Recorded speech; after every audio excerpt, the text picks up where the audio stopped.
Utilizando diferentes partes de las mismas escrituras del Antiguo Testamento, el apóstol Pablo va a terminar con esta parte de su exposición, demostrando que todos somos culpables, que todos sin excepción estamos bajo pecado. Nadie puede ser justificado por las obras de la ley. Todos somos merecedores del justo juicio de Dios y por lo tanto, todos nosotros necesitamos del Evangelio de nuestro Señor Jesucristo, que es verdad y que tiene poder para salvar.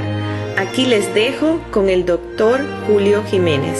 Le damos gracias a Dios por la manera como nuestro Señor Jesucristo, nuestro Dios, está obrando en medio de nosotros. Así que vamos a abrir nuestras Biblias nuevamente al libro de Romanos. Estamos ya en el capítulo 3. Romanos capítulo 3. Y vamos a estar, hermanos, estudiando desde los versículos 1 al 20. Romanos capítulo 3, versículos 1 al 20. Y después de haber demostrado la vida de hipocresía del hombre judío, una vida muy lejos de lo que ellos clamaban ser, vimos en nuestro último estudio que el apóstol Pablo, mis hermanos, en los versículos 28 y 29 del capítulo 2, nos reveló una gran verdad. Quizás, si hacemos memoria, podemos ver que él terminó este capítulo diciendo lo siguiente: que un verdadero judío es cualquier persona que nace de la palabra y del Espíritu de Dios. Es aquel que tiene la fe en Jesús, el Mesías, y no es aquel que es nacido de padres judíos o alguien que ha adoptado las costumbres, los ritos, las ceremonias de la religión judía. Lo único que hace a una persona, un judío, nos dijo el apóstol Pablo, es la fe en el Mesías, nuestro Señor Jesucristo. Y frente a esta gran verdad, verdad que por cierto es muy álgida para los judíos, y conociendo que ellos podrían estar argumentando a su declaración, el apóstol Pablo en los versículos 1 al 8 del capítulo 3, que vamos a estudiar esta tarde, va a utilizar un diálogo imaginario con un supuesto judío, a quien de una manera clara y enfática le va a responder estas objeciones. Y después de estos versículos que sirven como un paréntesis, él les va a dejar a este hombre judío sin argumento alguno. Y el apóstol Pablo nuevamente va a retomar el tema que ha venido desarrollando desde el versículo 18 del capítulo 1 y en los versículos 9 al 20 de este capítulo 3, utilizando diferentes partes de las mismas escrituras del Antiguo Testamento. El apóstol va a terminar con esta parte de su exposición, demostrando de esta manera que todos los seres humanos somos culpables, que todos estamos bajo el pecado, demostrando que nadie puede ser justificado por la ley, que todos sin excepción somos merecedores del justo juicio de Dios. Pero antes de continuar, vamos a orar. Señor, te damos gracias una vez más por tu amor. Te damos gracias, Señor, por tu palabra, porque tu palabra, Señor, es la fuente de vida. Tu palabra, Señor, es la fuente de transformación. Te damos gracias, Señor, por esta hermosa epístola a los hermanos en Roma. Señor, porque en ella podemos ver tu evangelio, porque en ella podemos ver, Señor, a través de tu evangelio, tu justicia, porque a través de tu evangelio, Señor, tenemos vida eterna. Te pedimos que quedes con nosotros, porque te lo pedimos en Cristo Jesús, nuestro amado Salvador. Amén. Todos bajo el juicio de Dios es el título de este estudio. Todos bajo el juicio de Dios. Y en el versículo 1 leemos la primera objeción.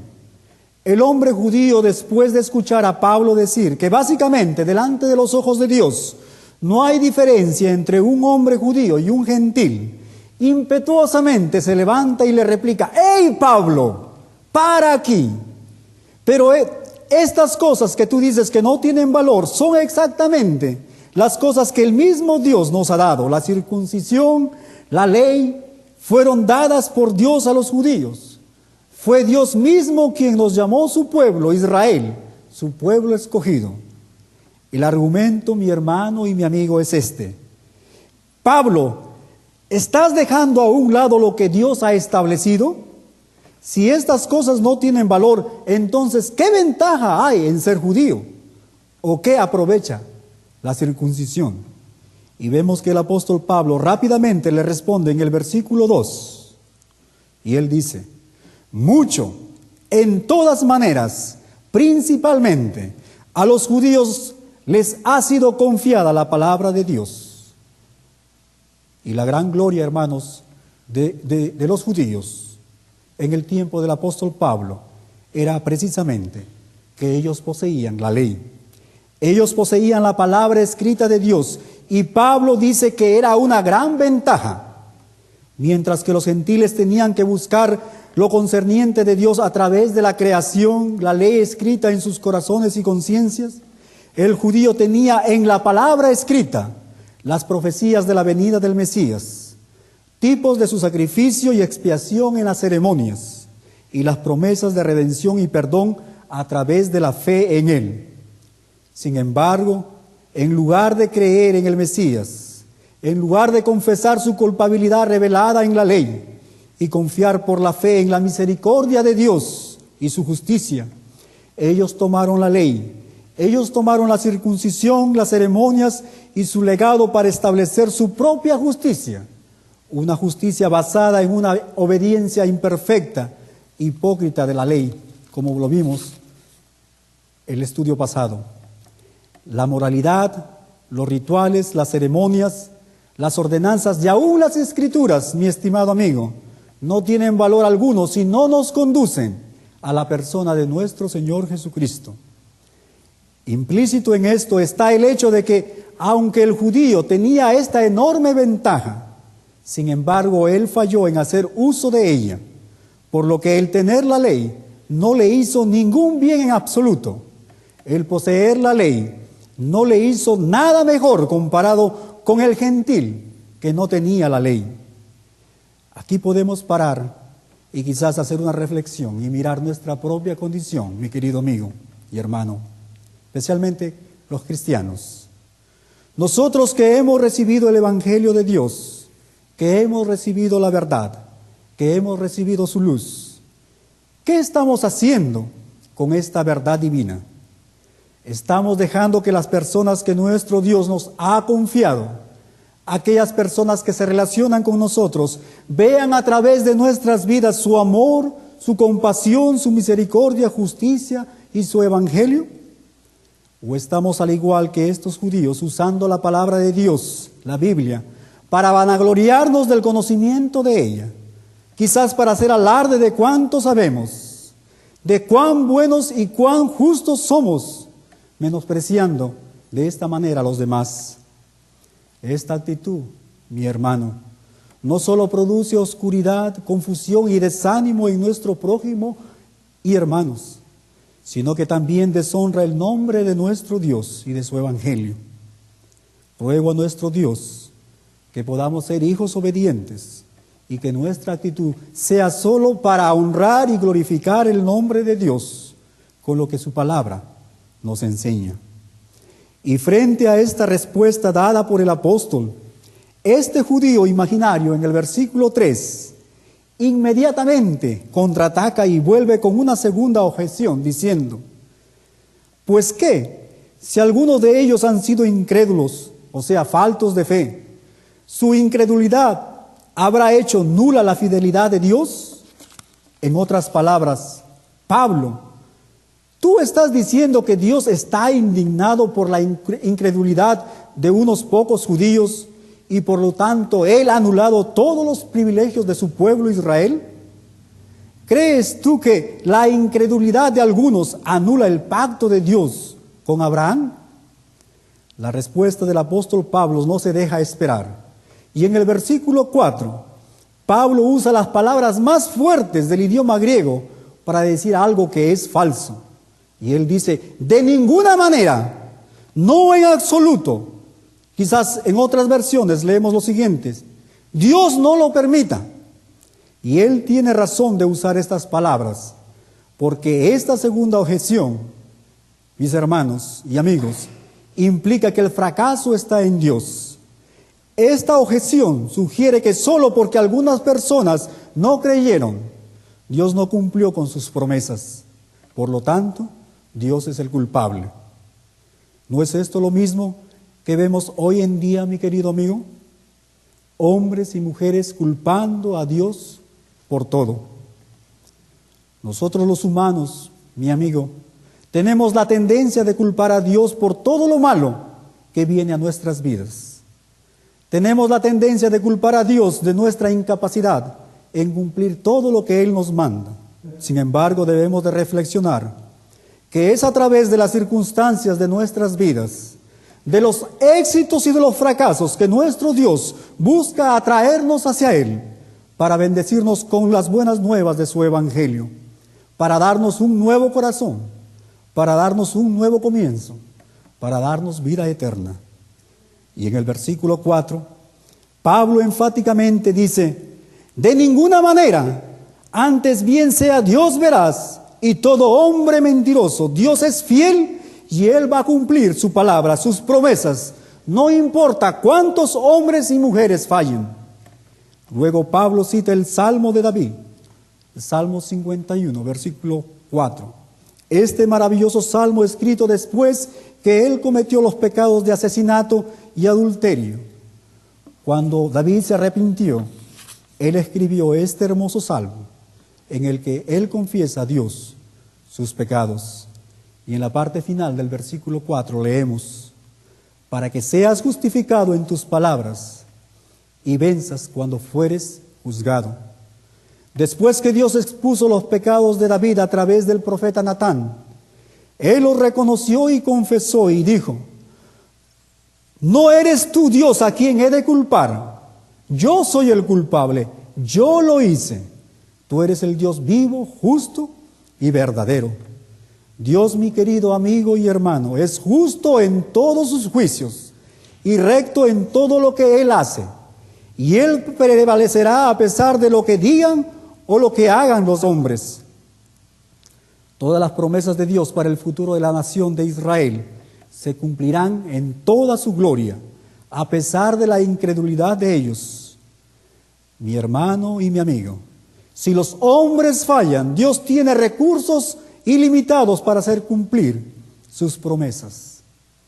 Y de la misma manera, nosotros los creyentes debemos de estar agradecidos a nuestro Dios, que sus promesas concernientes a nosotros, su iglesia, todas esas bendiciones que la Biblia nos habla y nos enseña, la redención, la salvación eterna, la adopción, la protección, su Espíritu viviendo en nosotros, su cuidado, la herencia en los cielos, etcétera y etcétera, no dependen de nosotros, no dependen de nuestras obras, sino de su fidelidad, de su amor, compasión y misericordia. Si el cumplimiento de ellas, hermanos, dependiera de nosotros, creo que ninguno de nosotros que estamos hoy aquí estaríamos con vida.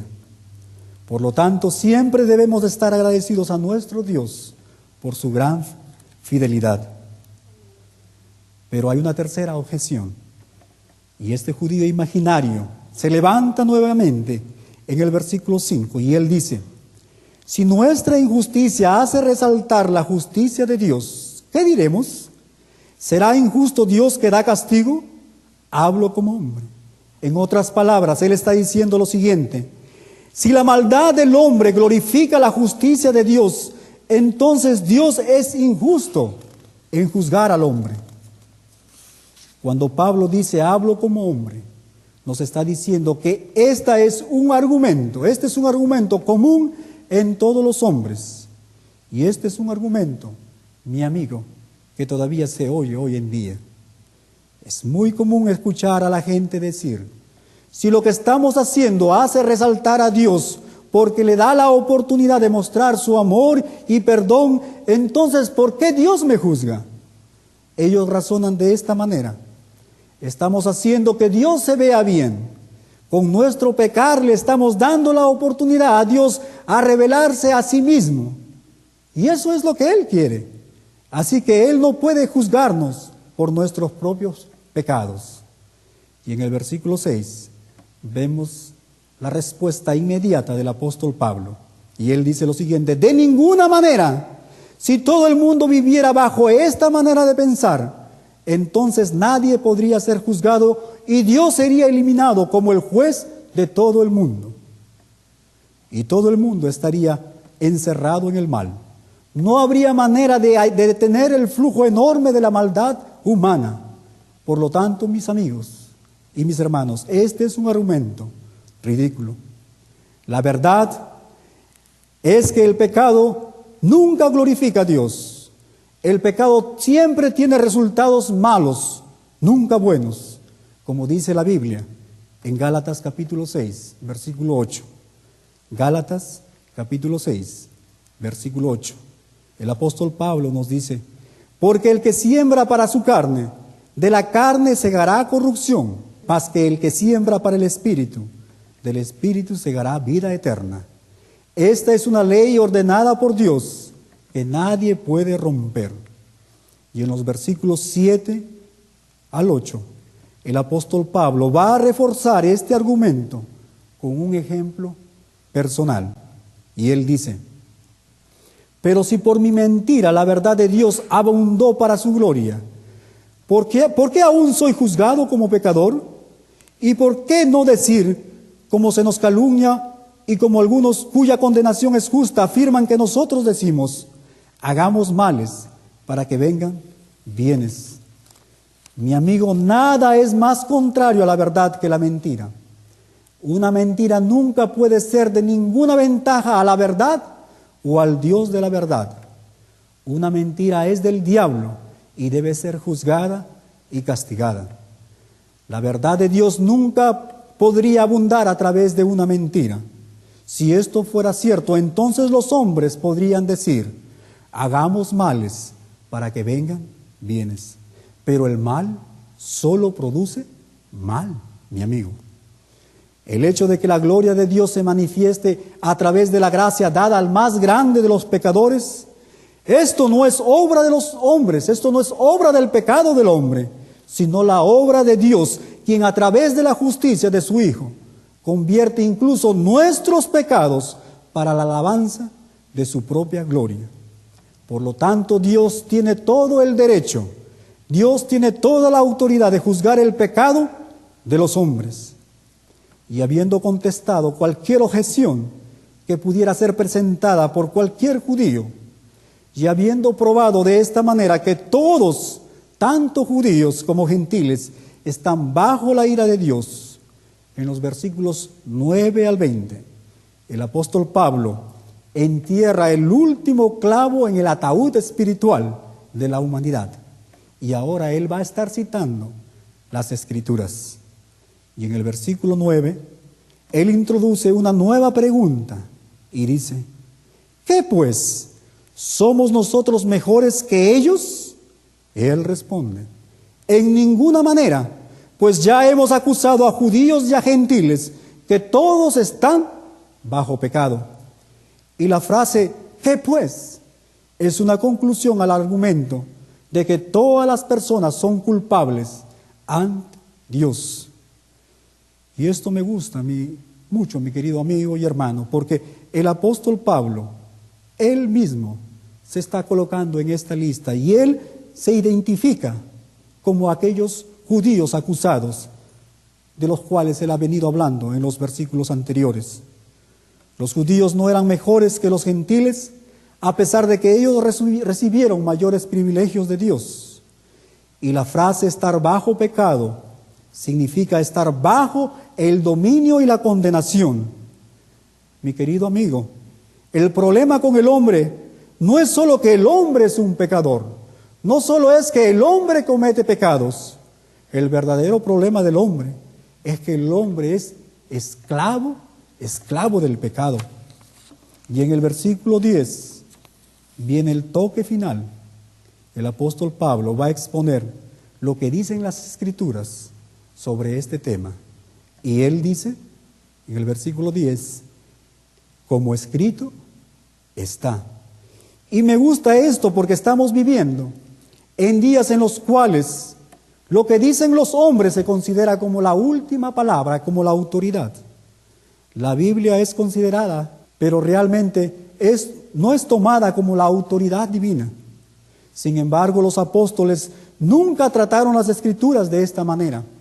Ellos escucharon a los hombres, pero cuando se trataba de la última palabra, de la última autoridad, ellos dijeron lo siguiente: lo que las Escrituras dicen, eso es. Pablo toma una recopilación de las Escrituras de los Salmos, de los Proverbios e Isaías para mostrar que lo que él estaba diciendo, lo que él estaba hablando, Dios ya lo había dicho anteriormente. Las Escrituras que él utiliza se dividen en 3 grupos muy claros. En primer lugar, él va a hablar del carácter del hombre, cómo Dios lo ve, los versículos 10 al 12. Luego él va a hablar de la conducta del hombre, tanto en su hablar como en su obrar, los versículos 13 al 17. Y por último, su actitud, la causa de su extravío, en el versículo 18.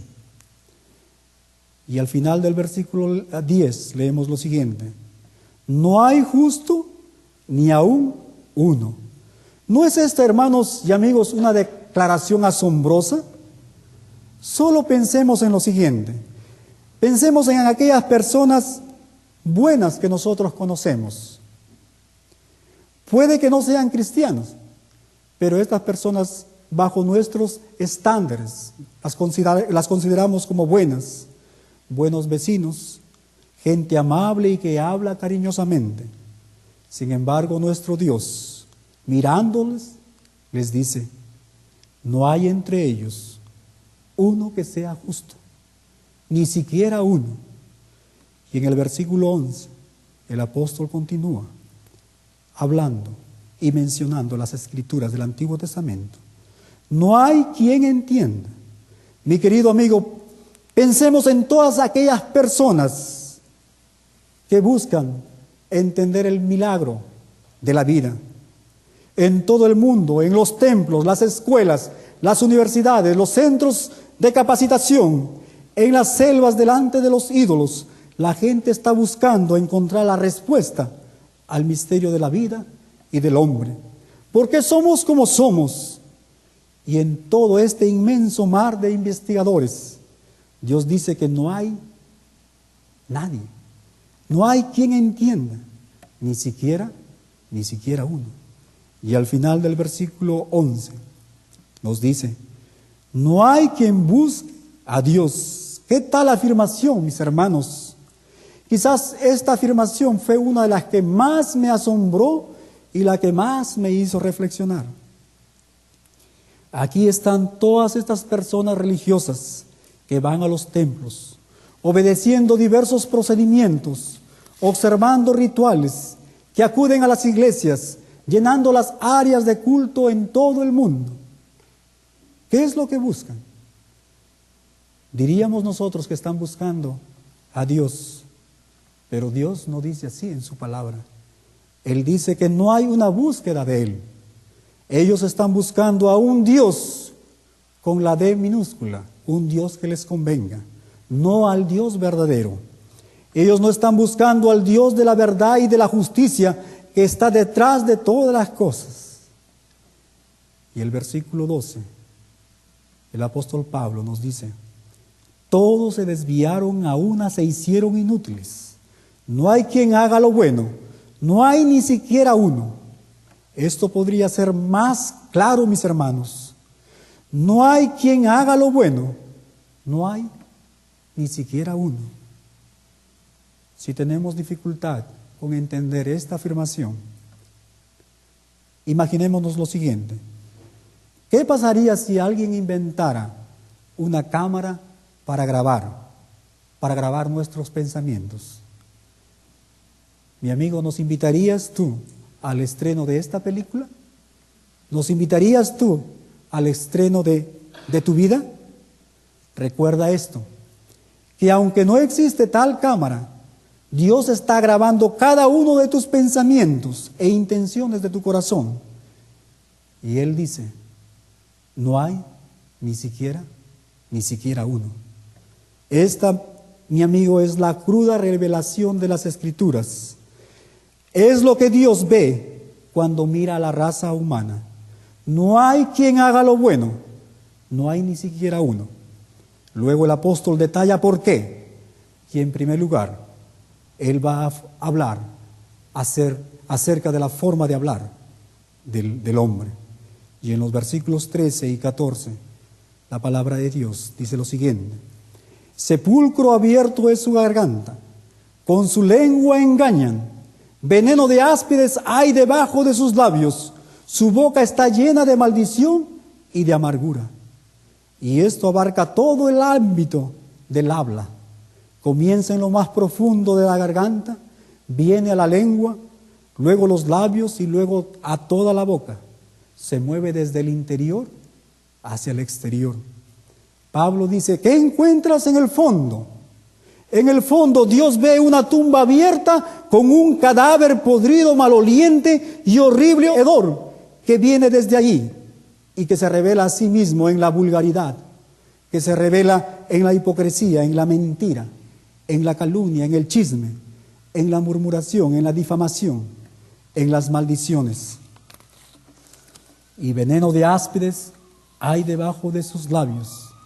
Es una figura de la lengua que es utilizada para calumniar, para sembrar veneno en el corazón de otra persona. Las palabras de desprecio, las palabras mordaces, el sarcasmo que destruye y despersonaliza al prójimo. Y maldecir es culpar a Dios. En otras palabras, es profanar. Amargura es reprochar a Dios por la vida que llevas, por las circunstancias que te tocan vivir.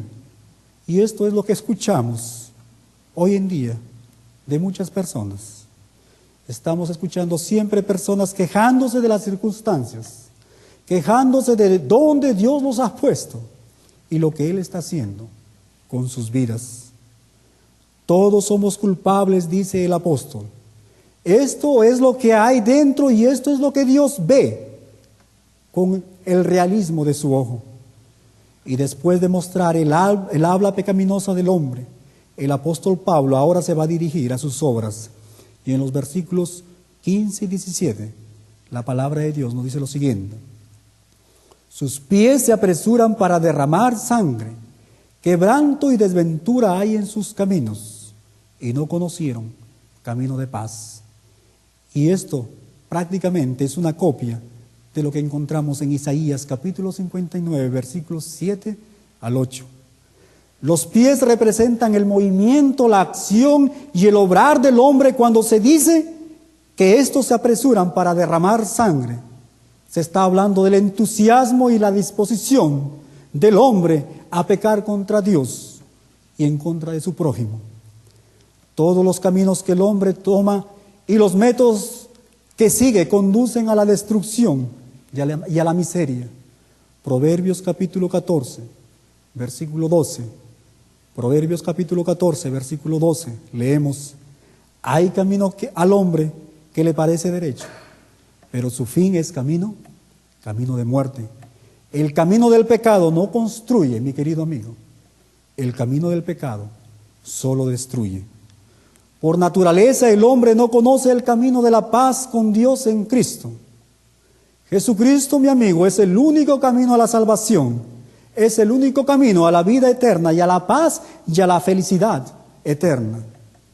El hombre puede saber esto solo si es enseñado por el Espíritu Santo de Dios. Y en el versículo 18, el apóstol Pablo en una sola frase nos va a hablar de la actitud del hombre y la causa de su extravío. Y él dice: no hay temor de Dios delante de sus ojos. No hay temor de Dios delante de sus ojos. Y esto nos regresa al versículo 18 del capítulo 1 en Romanos, donde se nos dice: porque la ira de Dios se revela desde el cielo contra toda impiedad e injusticia de los hombres que detienen con injusticia la verdad. Cuando los hombres rechazan a Dios pierden todo. Todas estas cosas siguen porque no hay temor de Dios delante de los ojos del hombre. Y el temor de Dios no se entiende por el temor al infierno, a la condenación, a la ira de Dios, sino a un temor reverencial, de adoración, de afecto que conduce a la fe y a la obediencia de su palabra. El hombre natural no respeta ni tiene aprecio por el Dios viviente, como se muestra en el trato que recibió el Cristo. El hombre natural no va a honrar a Dios. Y en los últimos 2 versículos, el apóstol Pablo nos da una visión clara de por qué Dios dio la ley. Debido a que los judíos estaban tan convencidos de que la posición de la ley le daba esos privilegios especiales ante los ojos de Dios, Pablo se dirige nuevamente a este tema. Y en los versículos 19 al 20 nos dice: pero sabemos que todo lo que la ley dice, lo dice a los que están bajo la ley, para que toda boca se cierre y todo el mundo quede bajo el juicio de Dios, ya que por las obras de la ley ningún ser humano será justificado delante de él, porque por medio de la ley es el conocimiento del pecado. Y la ley que el apóstol Pablo se está refiriendo aquí es la ley moral de Dios, tal y como aparece en toda la palabra de Dios, y que todos los hombres están obligados a observar y a obedecer, tanto judíos como gentiles. Toda la humanidad está bajo la ley de Dios. Y vemos que esta ley declara a cada hijo de Adán, lo declara culpable, y cierra todas las bocas de los hombres. No tenemos ninguna defensa, mi amigo, no tenemos excusa y nada que responder, porque la ley santa de Dios expone nuestra condición, nuestra corrupción interna y externa. Por lo tanto, esta es la conclusión que el apóstol Pablo hace. La ley no puede salvar, la ley no puede justificar, la ley no puede darnos justicia. La ley, mi amigo, solo produce lo siguiente: la ley nos revela el carácter y la santidad de nuestro gran Dios. La ley nos muestra las profundidades y la oscuridad de nuestro pecado y depravación. La ley cierra la boca de los hombres y nos declara culpables ante Dios. Pero la ley nos lleva también y nos dirige a la fe en el Señor Jesucristo, el Evangelio de Dios, que es verdad y que tiene poder para salvar y que nos reviste de esa justicia divina. El Evangelio que nos libra del justo juicio de Dios y que nos da un nuevo corazón y que nos da un nuevo comienzo, una nueva relación con nuestro Dios y con el prójimo, y que nos da una nueva vida, vida abundante y vida eterna. Y para terminar, quiero dejarles con esta reflexión. No es nada bondadoso si un terrible mal que un médico haría si oculta la información a un paciente de un cáncer que lo destruirá si no es este cáncer removido rápidamente.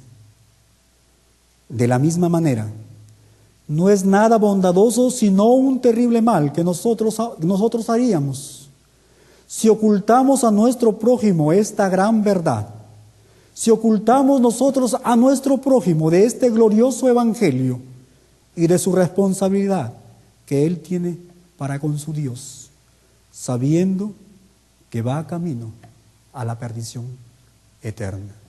Si hay alguna persona en medio de nosotros que no conoce al Señor Jesucristo como Salvador, esta tarde yo le invito, yo le suplico, venga, pase aquí adelante, haz de este altar ese lugar donde tú puedas recordar el resto de tus días, ese lugar donde tú abriste tu corazón y dejaste que este glorioso evangelio de nuestro Dios viniera a tu vida. Su servidor, mi esposa Liana, mis hermanos líderes de la congregación, nosotros estamos más que contentos, más que felices de tomar la palabra de Dios y mostrarte el camino de salvación. Amén. Así concluimos esta parte de la serie dedicada al estudio de la Epístola a los Romanos. Rogamos a Dios que este estudio te ayude en la edificación de tu vida espiritual. Y si estás buscando una iglesia donde puedas reunirte para adorar a Dios en tu idioma, crecer en el conocimiento de su palabra y descubrir su voluntad en tu vida, te invitamos a que nos visites. En el Ministerio Hispano de la Iglesia de Edgewood encontrarás un lugar para ti y tu familia. Si deseas escribirnos con preguntas o comentarios, lo puedes hacer a nuestro correo electrónico fuentedevidaparati@hotmail.com. Dios te bendiga.